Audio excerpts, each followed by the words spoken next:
Hello and welcome. In this lecture, I will discuss about the life, works and political philosophy of John Stuart Mill. John Stuart Mill was born in London on 20th of May 1806. His father James Mill was a famous historian, economist and a very close associate of utilitarian philosopher Jeremy Bentham. While pointing to John Stuart, James Mill had once said to Jeremy Bentham that John would be a successor worthy of both of us. As such, it appears that James Mill was very possessive and ambitious enough to mould his eldest son into a very accomplished scholar. So he decided not to send him to a regular school, college or university. Instead, he himself took up the task of tutoring young Stuart. Being a hard taskmaster, he made little Stuart to learn Greek at the age of 3 years and Latin at the age of 8 years. Consequently, just at the age of 12, John Stuart mastered Greek and Latin classics and began to study history, philosophy, logic and mathematics. In the year 1820, at the age of 14, John Stuart got an opportunity to spend almost a year in France, where he stayed at the residence of Sir Samuel Bentham, the brother of Jeremy Bentham. John Stuart later admitted in his autobiography that it was his first introduction to the highest order of mountain scenery that made the deepest impression on him and gave a color to his tastes by stimulating an aesthetic sense which lasted throughout his life.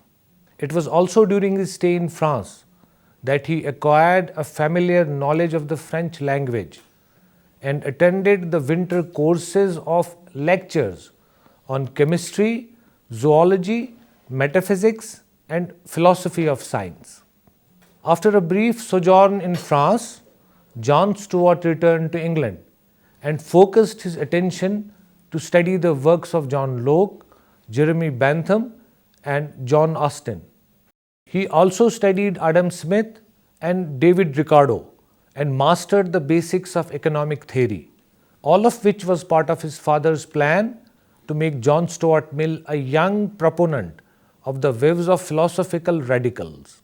So while still in his teenage, he engrossed himself in serious intellectual contemplations and began contributing articles to the philosophical radical journal, the Westminster Review. Consequently, due to the tremendous pressure of intellectual work, John Stuart Mill suffered a nervous breakdown that resulted in a heavy fatigue and a deep depression.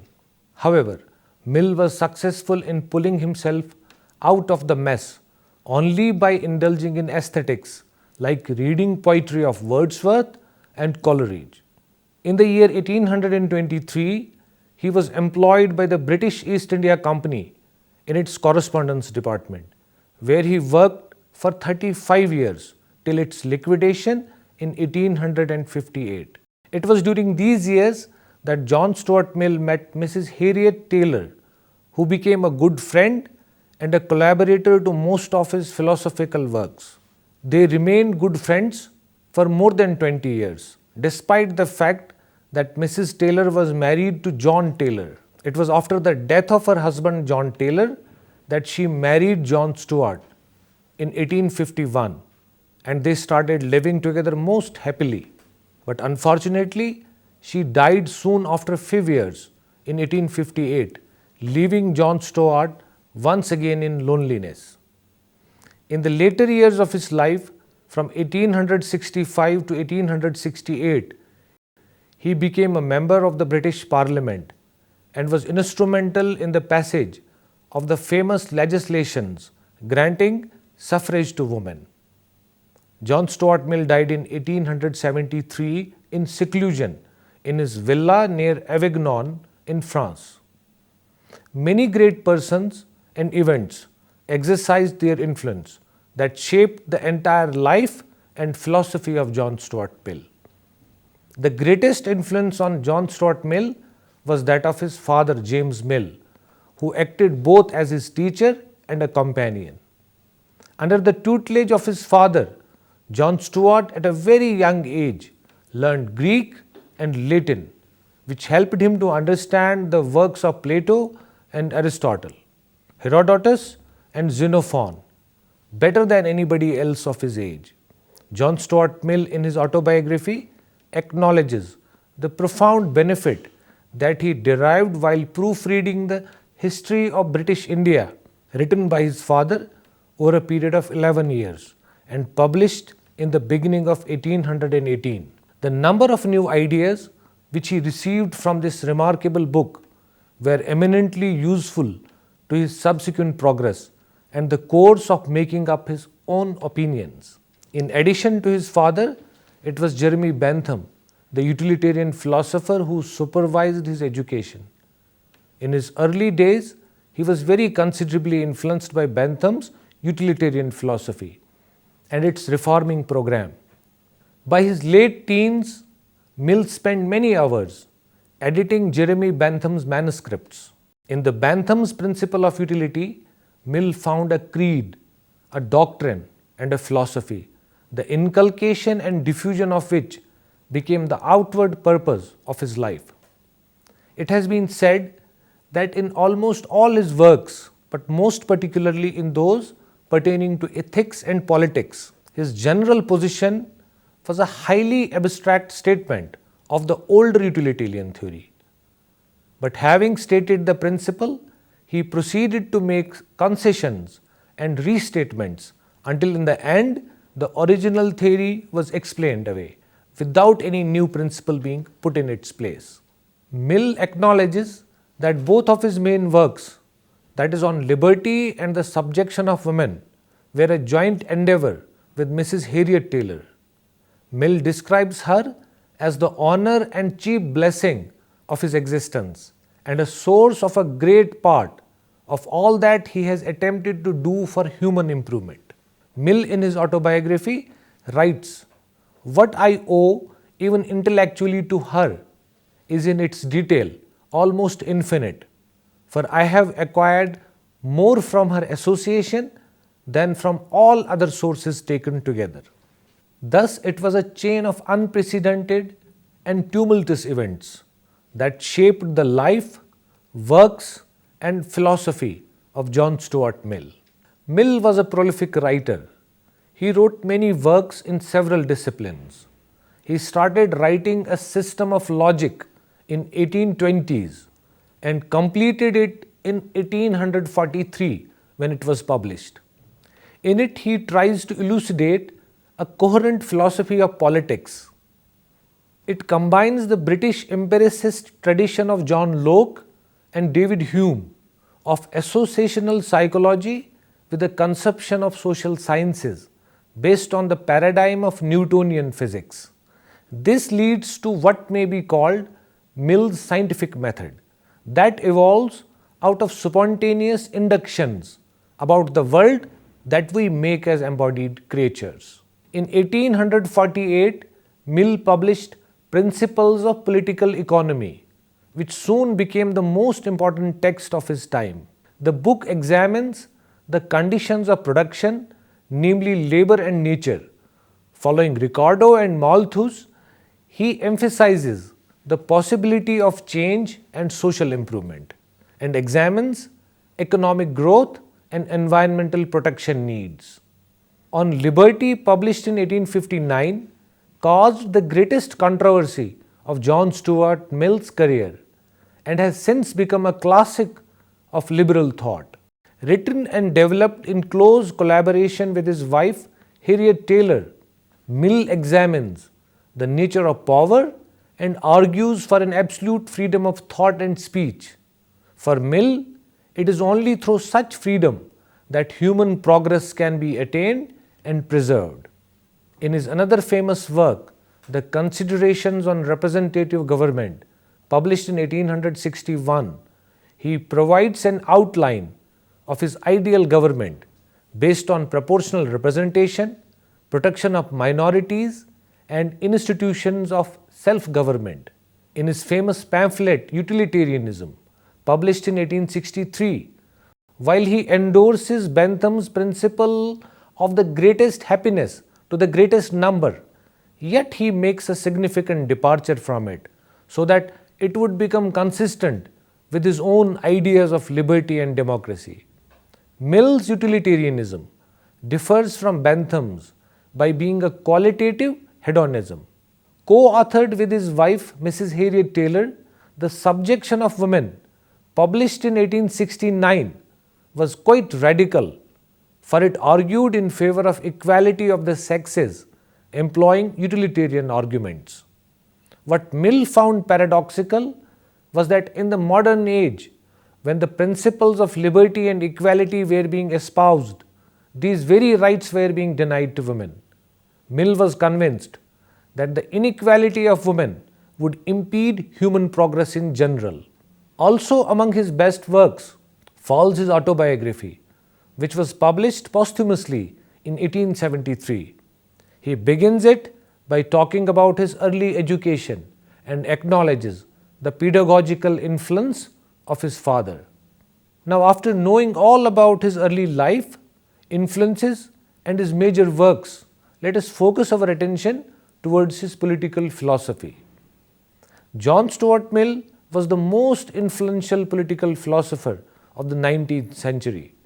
In his political philosophy, liberalism made a transition from laissez-faire to an active role of the state, from a negative to a positive conception of liberty, and from an atomistic to more of a social conception of individuality. Mill, while being a liberal, was at the same time a reluctant democrat, a staunch feminist who zealously advocated the liberty of women. Mill is remembered more for his attempt to revise and restate Bentham's philosophy of utilitarianism. The influence of contemporary intellectual tendencies and his own honesty of thought and convictions compelled John Stuart Mill to re-examine and restate Bentham's utilitarian philosophy, in order to rescue it from the charge of being base, degrading and sensuous because of its hedonism. Mill writes, "The creed which accepts as the foundation of morals utility or the greatest happiness principle holds that actions are right in proportion as they tend to promote happiness and wrong as they tend to produce the reverse of happiness. By happiness is intended pleasure and the absence of pain. By unhappiness, pain and the privation of pleasure." To give a clear view of the moral standard set up by the theory, much more requires to be said. In particular, what things it includes in the idea of pain and pleasure, and to what end.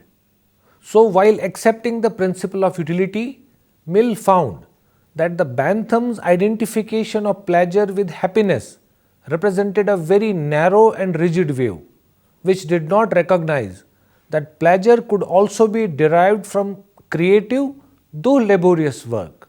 Bentham had held that Pushpin was as good as poetry.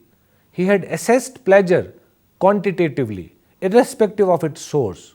John Stuart Mill tried to rescue utilitarianism from this materialistic hedonism by introducing the non-hedonistic element of quality. To him, pleasure differed both in quantity and quality. He held that it was quite compatible with utility to mark out some kinds of pleasure as more desirable and valuable than others. Mill thus rejects the dictum of Bentham that quantity of pleasure being equal, Pushpin is as good as poetry. Instead, he holds that as a source of pleasure, poetry is much higher than Pushpin or any other game. Men who have experience of both higher and lower pleasures agree in preferring the higher.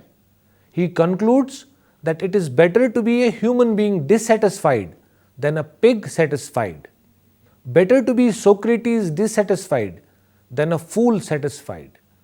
Hence, while restating Bentham's utilitarianism, Mill said, "I am Peter who denied his master." Mill lived at a time when the policy of laissez-faire was being abandoned in favor of a greater regulation of individual by the state.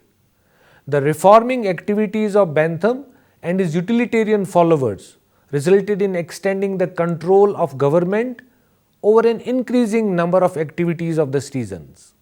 As a result of the efforts of the government to promote the greatest happiness of the greatest number, the government machinery had expanded with the extension of its services. To John Stuart Mill, this increasing regulation and elimination of the individual was a wrong and harmful development. Instead of society or the state regulating the individual and producing individuals of the same pattern, the society should leave the individuals the widest possible margin for free development. In his essay on liberty, Mill thoroughly examines the relationship between the individual on one side and the society and state on the other. Mill was convinced of the desirability of liberty of the individual and felt that over-regulation of the individual by the state amounted to tyranny. The individual needed protection against over-legislation and regulation by the state. Mill strongly believed that an individual had two aspects of his life, that is, the individual aspect which concerned him alone and the social aspect, because every individual was also an integral part of society.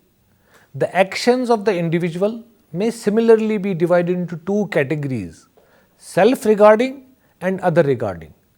With regard to actions in which he alone is concerned, his liberty of action is complete and should not be regulated by the state. However, in actions of the individual which affect the society, his actions can justifiably be regulated by the state or society. The only purpose for which power can be rightfully exercised over any member of the civilized community against his will is to prevent harm to others. His own good, either physical or moral, is not a sufficient warrant. The only part of the conduct of anyone for which he is amenable to society is that which concerns others. In the part which merely concerns himself, his independence is of right absolute. Over himself, over his own body and mind, the individual is sovereign. According to this principle, sometimes called the harm principle, every sane adult should be free to do whatever he or she wants, so long as his or her actions do not harm or threaten to harm others. Government and society, then, should not interfere with an individual's activities unless that individual is somehow harming or threatening to harm others. While Mill cautioned against social interference because he held society can exercise tyranny more formidable than despotism, he pleads for certain freedoms for the individual, without which the individual cannot develop his personality properly. These are liberty of thought and expression, liberty of conscience, belief and morals, liberty of pursuits and tastes, liberty of association, and liberty to pursue one's own vocation in life. He defended freedom of thought and expression more than any other because he was convinced that it was socially valuable in searching out limits and cultivating mental and moral character in the individual. The human faculties of perception, judgment, discriminative feeling, mental activity, and even moral preference are exercised only in making a choice. Any state action which reduces his freedom reduces the spontaneity of choice and action. The liberty which Mill seeks to defend is thus apparently a wide and comprehensive liberty. But Sir Ernest Barker holds that Mill was a prophet of empty liberty and an abstract individual because he had no clear philosophy of rights through which alone the concept of liberty attains a concrete meaning. John Stuart Mill, while being a liberal, was also a Democrat. He strongly believes that democracy alone helps individual to attain progress and prosperity. It is the participation in the process of government that helps in generating happiness as well as the betterment of the individual. While being well aware of the shortcomings of democracy, Mill still wants to give franchise to all literate men and women. But in giving franchise, he recommends plural voting, which is one vote to some and more than one vote to those who are doing socially useful functions. While recommending proportional representation, he neither wants the tyranny of majority nor the subjugation of minorities. He thus reluctantly builds a democratic model on the already assumed liberal foundations of autonomous individual. That's why C.L. Vapor in his political thought feels that Mill remains among liberals a rebel liberal and among Democrats a reluctant Democrat. According to Mill, ideally the best government is that in which the sovereignty or supreme controlling power in the last resort is vested in the aggregate of the community, every citizen not only having a voice in the exercise of that ultimate sovereignty, but being at least occasionally called on to take an actual part in the government by discharge of some public function, local or general. But since all cannot, in a community exceeding a single small town, participate personally in any but some very minor portions of the public business, it follows that the ideal type of a perfect government must be representative. Thus, Mill argues in favor of representative democracy as a practical form of good government that promotes virtue, intelligence, and excellence. It encourages citizens to use and develop their faculties fully by providing an efficient forum for conducting the collective affairs of the community.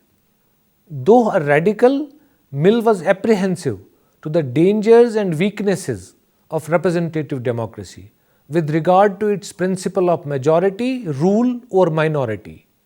To guard against this danger and to make sure that majorities and minorities get their due share, Mill supported the system of proportional representation.